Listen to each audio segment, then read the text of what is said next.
One day, James had to wait at the station till Edward and his train came in.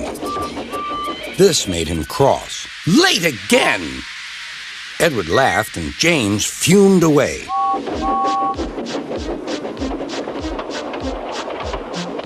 After James had finished his work, he went back to the yard and puffed onto the turntable.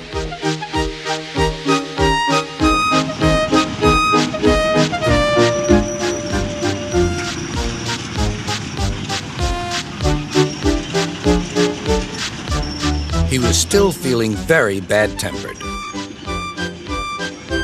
"Edward is impossible," he grumbled to the others. "He clanks about like a lot of old iron, and he is so slow, he makes us wait." Thomas and Percy were indignant. "Old iron? Slow? Why, Edward could beat you in a race any day." "Really," said James, "I should like to see him do it."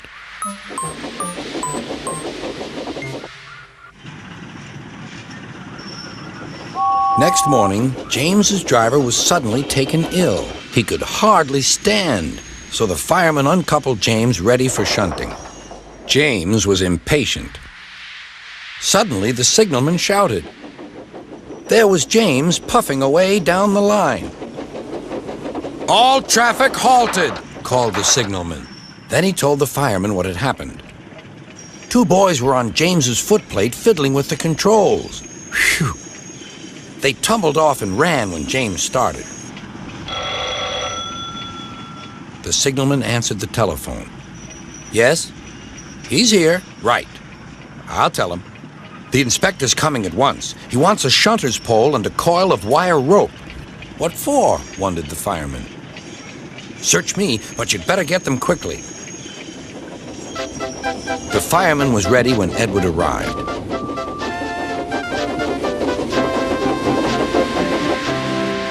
The inspector saw the pole and the rope. "Good man, jump in." We'll catch him, puffed Edward.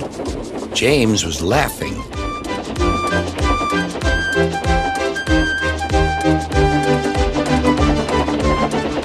What a lark, what a lark, he chuckled to himself.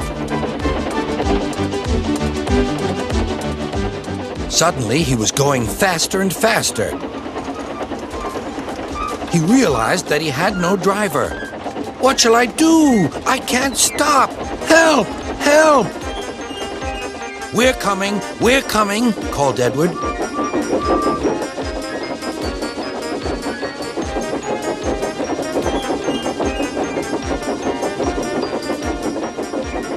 Edward was panting up behind with every ounce of steam he had.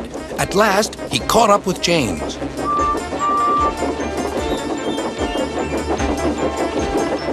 "Steady, Edward," called his driver.